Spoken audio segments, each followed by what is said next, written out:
everyone. As we get settled, can I just say, like, this has been a fantastic day, so congratulations to Michelle and the Carbon team. So my name is Tola, Daniel, and as Michelle said, I'm an advisor at Goals House, and I'm also the founder of Tola, which is the strategic advisory at the nexus of comms, partnerships, and strategy for sustainable development. But just quickly before we start, I have to say this has been personally very rewarding, and so I'm going to give you my top 5 real quick. My top 5 warnings. Number 1, how to stalk billionaires to save the planet. That was an amazing session. Number 2, my ppm and my body weight. No shaming, thanks Shannon. How to smell test for good compost. And my personal fave, thanks to the Atmos crew, how to make it rain on climate positive solutions. So then I can, number 5, feel free shop for all my Allbird merchandise. So thanks also to our hosts for today. But jokes aside, it's been really awesome to just be a carbon newbie for, like, I don't know, the 3rd year in my life. And to be sitting next to some really smart folks in the carbon business who are more on the expert side. So wherever you fit on that sliding scale today, from like dummy, sorry, newbie, to like know what you're doing, or just know enough to be dangerous and be a moderator like me, you're all welcome, and you have to be with me for the next 30 minutes. So next 2 sessions will be here in mine for carbon credit. So let's start. Sarabeth Brockley, this lovely lady over here, is the Senior Director of Climate Services at CarbonBetter, and we're also joined by this gentleman, Christie-Miller, who is the Director of Carbon Removal for BeZero Carbon. Hey. And today we're talking carbon credits, right? The first session, first timers, buyer's guide. Ted, I'm just going to start with you because you're right next to me. No one's going to comment on your outfit choice? Oh, yeah, okay, they're matching. This is intentional. I would just like to point out Ted flew from New York City today with this outfit on, and I woke up like this. So. Well, you look lovely. I mean, it's It is fantastic. Very green, very on brand. Climate conference, got to go green. I mean, you do. So Ted, to you, like, what is a carbon credit? Let's level set for everyone. Yeah, thank you. Well, first I'd just like to say, Michelle and team, thanks so much for having us here. I think this is a great event to put on, and yeah, really enjoyed it so far. Maybe just a bit about me, and then I'll dig into that question. I work for a carbon ratings agency, so we're like a ratings agency in financial markets, but for the voluntary carbon market, and I look after the engineered carbon removal side of that work. But yeah, I mean, the question you've got there is on what is a carbon credit. Maybe just to kick us off, I'd be interested to know who in here has bought a carbon credit, either personally or for their corporate. There we go, I think we've got 4 there. Okay, so gives me a good idea. So a carbon credit is essentially a promise to deliver a ton of carbon dioxide equivalent removed or avoided. And so this could come in the form of afforestation, so planting a tree, that's nature-based removal. It could come in tech avoidance, so you might be avoiding emissions going into the atmosphere through renewables, for instance, or through funding cook stoves to stop fossil fuels being used to cook meals. There's a number of different ways to remove or avoid carbon dioxide from the atmosphere. And yeah, as you said, I specialise in the removal side and really technological removal, so everything from biochar to direct air capture, where you're sucking in carbon dioxide from the atmosphere. But yeah, that's me. Okay, awesome. Do you guys feel like you get a better understanding? Just nod.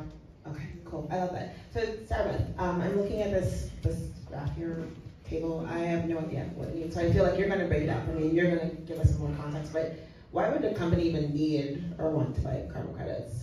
Because the consultant tells them to. Oh, Joe, I mean, it's a PowerPoint slide that's on that screen, so I had to make the joke. This is a really tasty takeaway from like one of the larger industry collaborators. It's called AIDA. It's an energy trading association, but they kind of like set that standard place. And I put this up here not to confuse, but to inspire, because this is what Ted and I usually have to sit in every day when we are trying to be like, oh, why should you buy something? And it's because of pieces like this where the voluntary carbon market and even the compliance market is trying to come to a place where you can, as a buyer, start looking at different ways to offset what would have been carbon emissions regularly put out by any of your action services or supply chain pieces. So a little bit about me. I am the Senior Director of CarbonBetter, and that is a small energy logistics company based out of Austin, Texas, that deals with the harder to abate and energy spaces, so natural gas, oil, shipping, cement, aviation.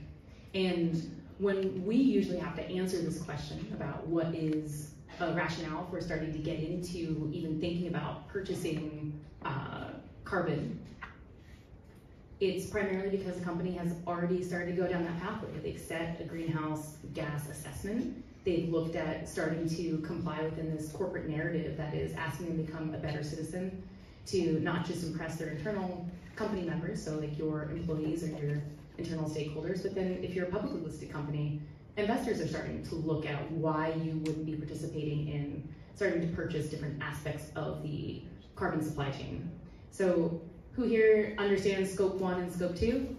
Buy or burn, baby, right? So it's like so much of what you can start articulating is very much in what is paper receipts. So do you know your electrical bill? Can you understand if you have manufacturing pieces? I think a large portion of what we fail to understand is how easily accessible that market is now. And that's something that we're hoping to unpack a little bit today, is that Google is your friend, ChatGPT is your friend, when you're starting to figure out what your company is providing in a scope 1 or scope 2 perspective. And when you start measuring what you have, you can start looking at what you're able to purchase to offset if you can't start to retrofit some of your own operations. So we can get into harder pieces like that, but I think that's the general approach, is that you're being asked to do it by a number of different stakeholders. Which stakeholder audience does matter, but I think then generally a company, if you're publicly listed, you have pressures from regulatory compliance to do so. Right, so I'm feeling all this pressure and I'm like, I gotta get in this game. What's 1, 2, 3? What do I need to do to get ready? Is that just basically what you said, or is there anything else from your end? Yeah, no, I mean, I measure, so you assess, figure out what your regulation is from the state level or from the federal level, and then figure out what projects you're ready to buy, and that's why Ted is here, because he rates projects, which is really helpful. So. Yeah, so I think it's maybe worth discussing a bit about the market itself and what drives demand as well. So to be frank, most people I speak with in this market that are buying credits for their companies, they're driven by fear. More than most other things, the fear that they will be, there'll be reputational damage or potentially future regulatory risk, and at the end of the day, they want to, for the budget that they've got, be able to, for those residual emissions, be able to buy credits that will not land them on the front page of the New Yorker, to be frank. And so we are basically a trust organisation, it's a ratings agency, but we have 80 internal scientists that do that work for you. They go deep on these projects and really understand what you can trust and what you can't. And so we've got 8 ratings grades which all show you how risky some of these projects are. And I think there's a point in which Sarabeth can come in on this, but inevitably you're going to need to look at a portfolio approach for some of this. So you're never going to be able to I mean, some people are, actually, to be fair, but most people aren't able to buy just the highest rated credits, which often are the priciest, but they need to blend a portfolio, and so I think that's just an important thing to think about as you purchase credits. Did you have a build or? Yeah, I mean, the carbon markets is risk management 101, and the unfortunate piece is most of that gets pushed to the buyer, right? So I think what Ted is doing with BeZero is really providing a structural element to help people suss out what is good, what is average, and what's really bad. And we forget how important that is, and the market adoption of that over the past year, I would say, has exploded in terms of who knows their stuff and who's kind of like fading to the wayside. So we do appreciate individuals that are bringing what we call integrity to market, so that you know that when you look something up, that project has been vetted by some aspect of due diligence. So it's not just you with Google on your computer trying to figure out if this project is real. So let me stop you there. So you decide you want to get in the game, and then you, like, what's the timeline like to actually do that, to make your first purchase from? Yeah, I mean, it varies from company to company, but I would say you could probably do it within 6 months if you're like 1 month assess, 2 to 3 months, like evaluate, see what's on market.